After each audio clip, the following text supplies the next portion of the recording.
নমস্কার, আজকে আমরা কর্কট রাশির টোটকা নিয়ে চলে এসেছি এবং কর্কট রাশির জীবনের সমস্যাগুলি টোটকার মাধ্যমে সলভ করার জন্য এসে গেছি। এবং যেই টোটকাগুলো বলবো খুব গুরুত্বপূর্ণ টোটকার অনুষ্ঠান আগেও আমি করেছিলাম। তো আজকে অবশ্যই মন দিয়ে শুনবেন কর্কট রাশির মানুষটা এবং ভক্তি সহকারে টোটকাগুলো করার চেষ্টা করবেন, তাহলে কিন্তু আপনার জীবন থেকে অনেক পরিমাণে সমস্যা কিন্তু কেটে যাবে।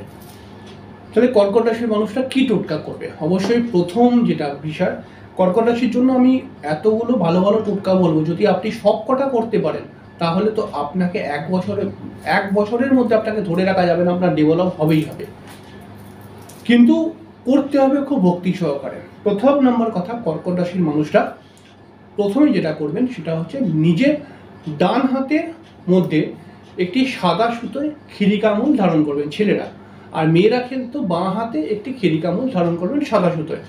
প্রথম কিন্তু এটি।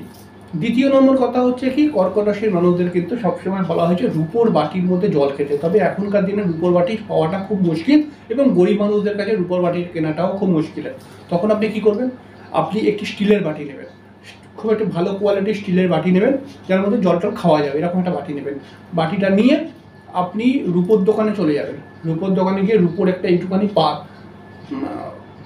ওটা ধরুন 1 ভরি মতো হবে, একটু বড় পাত, মানে বাটির তলাটা যতটা অতটাই আর পাতটা, ওই পাতটার ওখানে মানে রূপোটা ওই সোনার দোকানে দেবেন, বাটিটাকে বাটির মধ্যে বসিয়ে দেবেন, রূপোটা মেরে দেবেন ভালো করে, তাহলে বাটির মধ্যে রূপো হয়ে গেল। ওর মধ্যে জল দিয়ে আপনি খাবেন, কিন্তু খুব ভালো লাভ পাবেন, অর্থের অভাব কখনো আসবে না। এছাড়াও কিন্তু কর্কট রাশির মানুষটা কিন্তু অবশ্যই কিন্তু একটা কথা খেয়াল রাখবেন, কর্কট রাশির মানুষদের ক্ষেত্রে কিন্তু নিজের বাড়ির ক্ষেত্রে বাড়ির মায়েদের কথা শুনে অবশ্যই চলা উচিত, নইলে কিন্তু জীবনে সমস্যা চলে আসতে পারে। কর্কট রাশির মানুষরা এটাও খেয়াল রাখবেন, 7-8 বছরের আগে কিন্তু বিয়ে করবেন না, নইলে কিন্তু বিবাহিত জীবনে সমস্যা চলে আসতে পারে। কর্কট রাশির মানুষরা কিন্তু 24 বছরের আগে তাদের নিজস্ব ঘর বাড়ি বানানো উচিত নয়, তাহলে সেই ঘর বাড়িতে ওরা শুট করে না ওদের। কর্কট রাশির ক্ষেত্রে যখনই নদী পার হবেন তখনই নদীর মধ্যে একটি করে টাকা আপনারা অবশ্যই নদীতে ভাসাবার চেষ্টা করবেন, দান করার চেষ্টা করবেন, খুব ভালো লাভ পাবেন। কর্কট রাশির মানুষরা যদি একটি টোটকা করতে পারেন, কর্কট রাশির মানুষরা খুব ভালো লাভ দেবে। সেটা হচ্ছে যখন বৃষ্টি পড়বে, বৃষ্টির টোটকা, কিন্তু একটি অনুষ্ঠান দিয়েছিলাম আমি, বৃষ্টির টোটকায় খুব ভালো কাজ করে কর্কট রাশির। তো তখন কি করতে হবে, বৃষ্টির মধ্যে একটি স্টিলের বাটি নেবেন, যদি রূপোর বাটি থাকে তো খুব ভালো, স্টিলের বাটি নেবেন এবং বৃষ্টির জল একটুখানি ধরবেন, মানে একটুখানি বৃষ্টির জলটাকে নেবেন, মানে খোলা আকাশ থেকে বৃষ্টি পড়ছে সেইখান থেকে জলটা কিন্তু ভরবেন, একটু নিজের হাতে করে ভরবেন, মানে ছাদের মধ্যে বসিয়ে রেখে চলে গেলেন বাটিটা বৃষ্টির জলে ভরে গেল, এরকম নয়, কিন্তু নিজের হাতে করে যতটা পারবেন ভরবেন। কারণ জল লাগবে হচ্ছে প্রায় 5 চামচ 6 চামচের মতো, কত জল হবে আসলে, একটুখানি মুসুল ঝড়ে বৃষ্টি বলে একটু দাঁড়াবেন, ওটা কিন্তু ভরে যাবে। এবার ওই জলের মধ্যে একটুখানি আপনি চিনি দিয়ে দিন, ওই যে আপনি জলটা ভরলেন বাটির মধ্যে, ওই বাটিটার মধ্যে একটু চিনি দিয়ে দিন, এবং বাড়িতে সবারই একটি মুক্ত থাকে, একটি মুক্ত কিন্তু আপনি দিয়ে দিন ওই বাটিটার জলটার মধ্যে। মুক্তটা যদি খোলা থাকে খুব ভালো, যদি খোলা না থাকে, আংটি হয়ে থাকে, বাড়িতে অনেকের আংটি থাকে মুক্ত, রেখে দেয়, পড়ে না, ঠিক আছে, তো সেই আংটিটাকে দিয়ে দেবেন ওই বাটিটার মধ্যে, দিয়ে যে জলটা তৈরি হবে, চিনি, মুক্ত আর বৃষ্টির জল দিয়ে যেটা হলো সেটাকে ভালো করে গুলিয়ে নেবেন, তাহলে চিনিটা গুলে যাবে। এবার ওই জলটাকে একটু একটু করে নিজের ঘরের চারদিকে ছিটিয়ে দেবেন, বাড়ি নয়, নিজের ঘরের চারদিকে।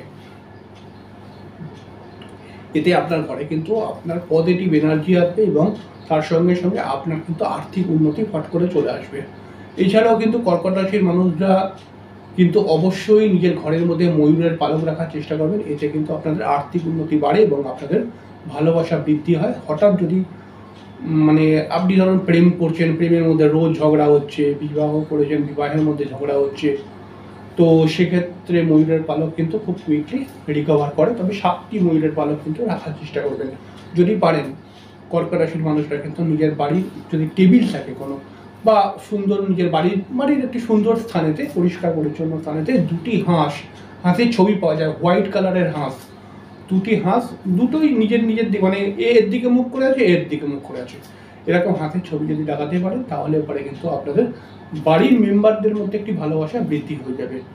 এবং কর্কট রাশির মানুষরা বিশেষ করে যেটা বলবো, যদি সাদা রঙের জিনিস ব্যবহার করতে পারেন তাহলে খুব উন্নতি পাবেন আপনি, বা খুব আপনার মানসিক স্থিতিটা খুব ভালো জায়গায় যাবে। মানে প্রচুর ডিপ্রেশনের মধ্যে যদি আপনি থেকে থাকেন তাহলে এইটা কিন্তু করবেন, খুব ভালো মানসিক স্থিতি তৈরি হবে। এছাড়াও কিন্তু কর্কট রাশির মানুষরা যদি গলার মধ্যে একটি সাদা পুঁতির মালা পরতে পারে, বিভিন্ন ডিজাইনের মালা হয়, মুক্তোর মালা পরতে পারে তো খুবই ভালো, তবে মুক্তোটা একটুখানি পয়সা লাগে, তো সাদা সুতির মালাও যদি পরতে পারেন তাহলেও কিন্তু আপনাদের অনেকটা ভালো উন্নতি আসবে এবং অকারণে যে বাধাগুলোর শিকার হয়ে যাচ্ছে সেগুলো কিন্তু করবে না। এর পরবর্তী সময়ে আমি কর্কট রাশির ইন্ডিভিজুয়াল প্রতিকার বলবো, যে কর্কট রাশির বিবাহিত জীবনের সমস্যাকে ঠিক করতে গেলে কী করতে হয়, কর্কট রাশির আর্থিক উন্নতির জন্য কী টোটকা পালন করতে হবে, কর্কট রাশির চাকরি প্রাপ্তির জন্য কী টোটকা করতে হবে, কর্কট রাশির প্রেমকে ঠিক করার জন্য কী টোটকা করতে হবে, সব আমি বলবো ইন্ডিভিজুয়াল। তো অবশ্যই আপনাকে চ্যানেলটিকে সাবস্ক্রাইব করে বেল আইকনটাকে ক্লিক করে দিন, তাহলে পরে আপনি জানতে পারবেন এবং আপনার ঘরের যে সমস্যা, আপনার মনের মধ্যে যে সমস্যা, সেগুলোকে আমি টোটকার মাধ্যমেই খতম করব, সমাপ্ত করব, এবং আমার গ্যারেন্টি টোটকা যে ঠিক হবে। আজকেও যে কটা টোটকা বললাম আপনি যদি ভক্তি সহকারে পালন করতে পারেন, আপনাকে 1 বছরের মধ্যে কেউ রুখতে পারবে না, আপনার উন্নতি আসবেই আসবে। আমি জন্মচক্রের প্রতিকারটা এখনো যাইনি, এটা আপনি করুন, দেখুন কি হয় রেজাল্ট। এরপরে আরও ভালো ভালো টোটকা আছে বলবো। তো আজকে এখানে শেষ করলাম, পরের দিন আবার দেখা হবে। ততক্ষণের জন্য নমস্কার, ভালো থাকবেন।